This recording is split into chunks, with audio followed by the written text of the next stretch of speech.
Hiranya Kumar Bhattacharyya. I was a member of the Indian Police Service. And at that time I was Deputy Inspector General of Police. Then I was AIGP, Assistant IGP, in charge of Armed Police Training and Technical Wings. Particularly at that time, I was raising also the Armed Police Training Center. So obviously when the question came up that from amongst the refugees, Mukti Bahini company raise korte hobe. So I had to select them from amongst the refugees who were placed under me. I had my own standard of selecting. Many volunteered, but obviously for logistical reasons, I couldn't accept all of them. Criterion for selection was how young I could catch them. Even then, you see, 42 years back, I don't remember all the details, nor did I keep any notes. In fact, I was not authorized to keep any notes. And even now, I'm not authorized to speak, to let out all the secrets. In any case, of all the boys I had selected, I think less than a dozen were beyond 35, beyond 30. But they proved very equal to the task, although about a dozen of them dropped out. They couldn't cope with the difficult, tough course. So some of them dropped out. No bad feeling, but they just said that physically they were not up to the mark. Number one, of course, physical fitness, very tough course. You see, it had to be completed. A real ground training within about 21 days, 3 weeks, though the whole thing extended to 30 days. But the ground training part was actually, it extended over 21 days, and it was a very difficult course, crash course in guerrilla warfare, both offensive and defensive. তার সঙ্গে সঙ্গে ছিল, in addition to that, was added the use of various small arms and strategical tactics. Certainly, the ground training was confined to only 21 days. Rest of the time was utilized in motivation course, and little bit of lecturing about the aims and objectives, and then strategical matters. Early morning, as I told you, morning session, they used to be given some physical training, particularly to develop their endurance, running at a stage for 4-5 kilometers, climbing up steep terrain, then crossing over some water bodies with the help of a rope, with the help of a rope and things like that. Then, of course, the use of small arms. That used to be generally after breakfast, time was over. Use of small arms, particularly rifle, how to assemble the rifle in case it gets jammed, how to get it repaired immediately on the spot. Then the cares one had to take so that there is no accident amongst the trainees themselves. And this was more applicable in case of grenade use, grenade firing and grenade use. And only if I remember correctly, the section commander used to be equipped with a stand gun or a TMC, whichever was available, which were made available to us. So this, to start with, after the morning session is over, preliminary drill, because you have to reduce the whole thing into 21 days. Quickly we take them over for little breakfast, if you could call it a breakfast really. And then we used to not only motivating but deliver speeches on operational form, operational efficiency, selection of ground, all those sorts of details. Basic point is attack the enemy where they are weak and withdraw where they are strong. And arms used for this, because they have to be extremely mobile. There's no question of using heavy arms like machine guns and all that. So please don't forget that 42 years back, the sophisticated version of the present small arms were not available. So we had to train them up in use of rifle, stun gun. Even TMC of Second World War were vintage, Tom machine carbine, grenade firing rifle, then crossing, little bit of mixture of guerrilla and jungle warfare, crossing deep water bodies without having boats, little bit of treatment, medical jurisprudence, and little bit of surviving in the jungles without being supplied with regular foodstuff. These were the matters. There is an enemy squad, say about a platoon, say about 30, 40 boys. And we are about 12 or 13. But they are in a disadvantageous position because they had no route for retreat. So you could easily attack them. But when you find that my one company is pitted against a brigade, then it would be suicidal. Rather, seal up their route of retreat, and if possible ambush them from a convenient position. Say they are going by a road, you are on a hilltop, then it becomes easier to attack.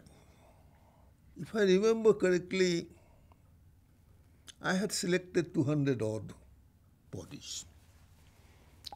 Out of 200, after the preliminary, not included in this 21 days, after preliminary test, I think I had retained 153 bodies.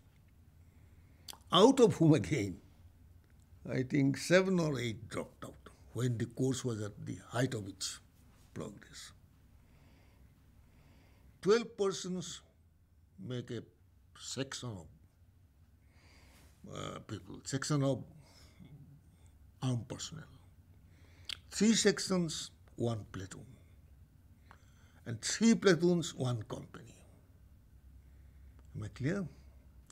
So roughly about 110 persons make up a company. But in this case, it was a little more because those whom I trained up, the entire number, was less than for 3 companies, but more than for 2 companies. So it was divided, and the strength of the company was increased. You see, already inside then East Pakistan, the Mukti Bahini had its nucleus, had its organization. And when the Indian army participated, these enemy forces were scattered. And they were on a flight. So for destroying them, helps were necessary. Helps were required from across the border, trans-border help. so that the pressure on the Mukti Bahini, regular Mukti Bahini inside Bangladesh, and as well as on Indian Army, could to some extent reduced, relieved. That is the whole idea. And of course, there is no doubt to prove our solidarity with the freedom movement of Bangladesh. That was the main point. Else, why my government would allow me to do this? Our government, I say state government, and state government must have done it at the instance of the central government. I'm not sure about it. Some of us were kept ready. I think there were 4 divisions or something like that at that time.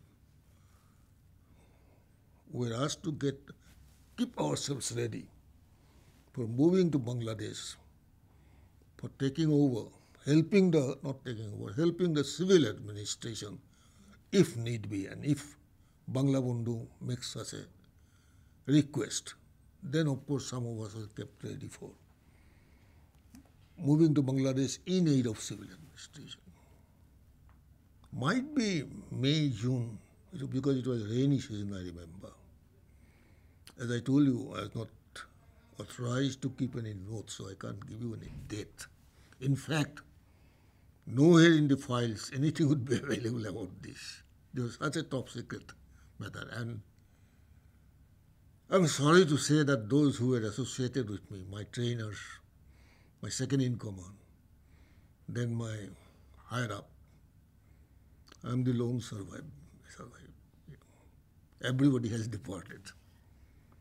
And possibly I'm also counting my days now. It's come too late in my life, 42 years now. I forget, at that time, and now also I had 3 children, 2 boys and a girl. Youngest 2, I didn't see them in non-sleeping condition for weeks together. If I could come back, say at 2 o'clock or 3 o'clock in the morning, they were sleeping, and I had to leave by 5 o'clock in the morning. So I didn't see them awake, in awakened condition, almost for a month. Those were the days, Anyway, all well that ends well. You see, right from 1947, I'm afraid we can't say the attitude of Pakistan was friendly to us.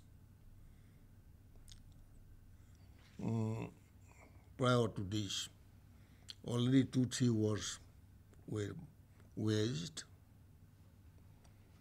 and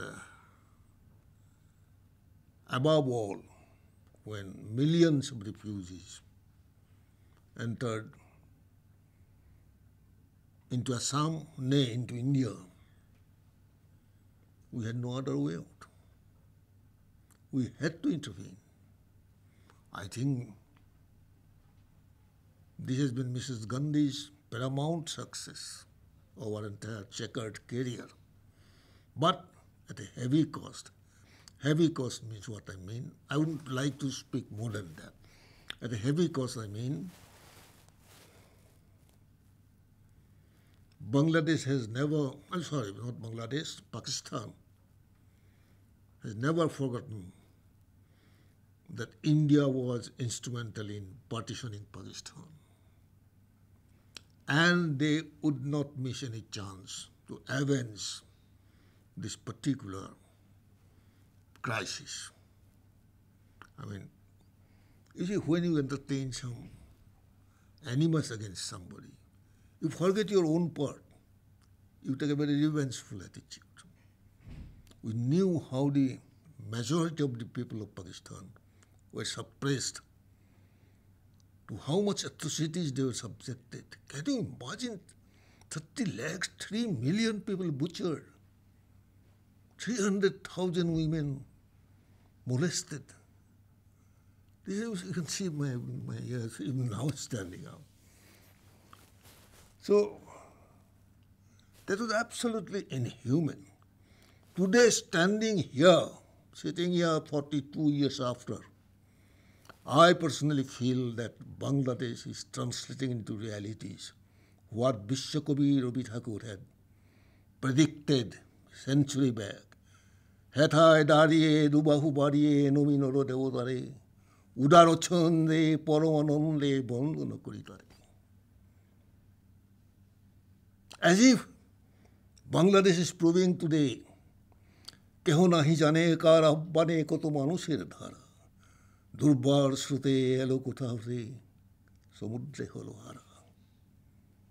I personally feel Bangladesh is translating Rabi Thakur's Bharat Tirtha into reality.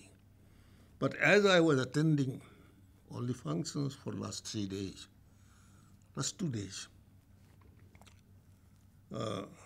particularly this steamer cruise along the Padma, I was reminded of my most favorite English poet, Walter Scott. And functions like this, government like this, simply enthusing the younger generation who never witnessed what was Mukti Juddha, Mukti Bahini, reminding them and enthusing them what Walter Scott had written. Which dear man with soul so dead, who never to himself said, this is my own, my native land. Well, to start with, initially, I did it as my duty. Somebody ordered me my high-ups. It was my duty, being a committed man, police officer. That too in a very responsible position. And I have few books also to my credit. In some of my books I have hinted about it without giving any details. I certainly felt very elated. I felt as if, even if lately some recognition has come, certainly I was very happy.